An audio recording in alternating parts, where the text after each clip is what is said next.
Three young children, one of them aged 5, were among 5 people stabbed in a frenzied knife attack at a school in central Dublin on Thursday. And all the newspapers and all the media in Ireland can talk about is the threat of far-right thugs.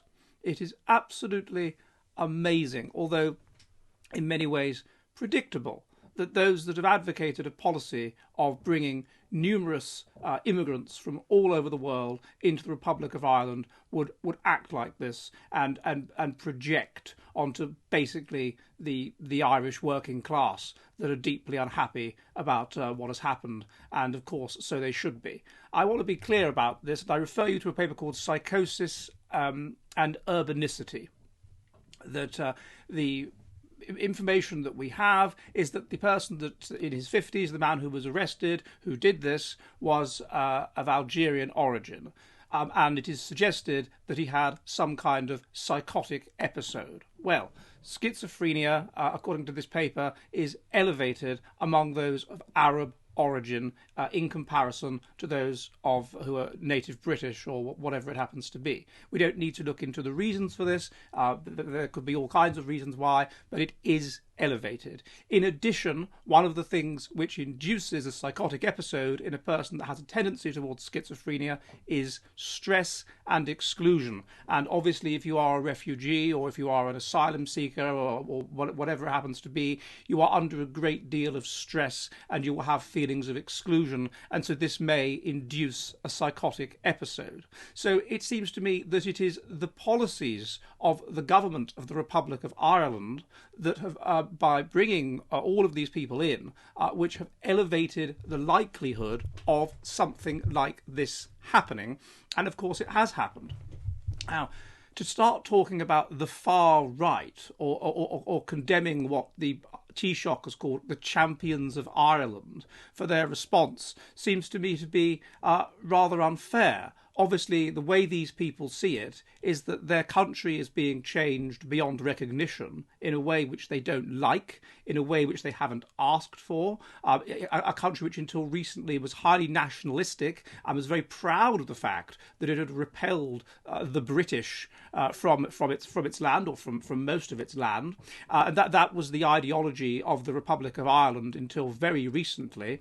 And suddenly these people that have been inculcated with that ideology are being asked to accept a fundamental change in the nature of their country, which has clearly the potential for extremely negative consequences. Okay, these are outliers. I'm sure most Algerians that live in the Republic of Ireland are perfectly normal, but you're elevating the likelihood of something like that happening with these policies. Now, you condemn they are condemned as far right, they are condemned as thugs, but what do you think they're going to do in those circumstances if you have what was until recently a highly ethnocentric society? Then this is going to induce a strongly ethnocentric reaction, a negative ethnocentric reaction to foreigners and to anybody that is seen to be associated with bringing foreigners into the Republic of Ireland. And so look at what they attack. They attack police cars, they attack a hotel that is supposedly putting up asylum seekers.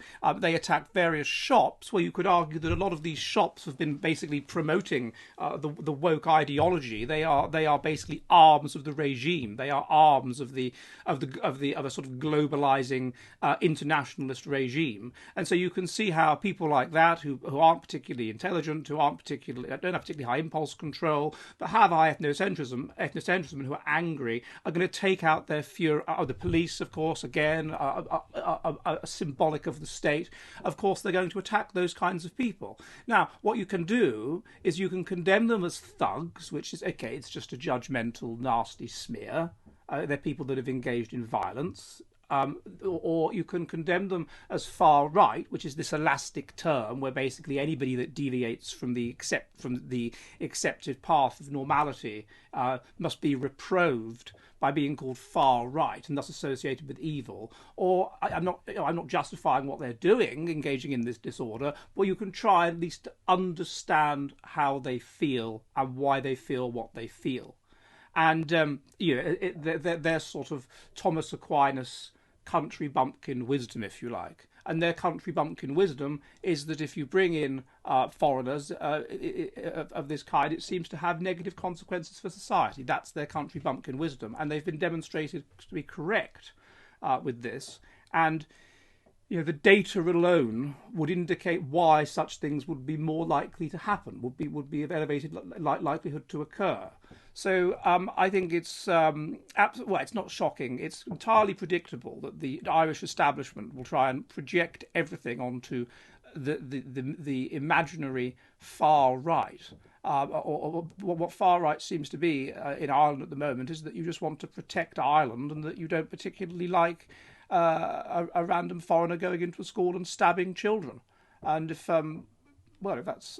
that's far right, I'd imagine a lot of Irish people are fairly far right.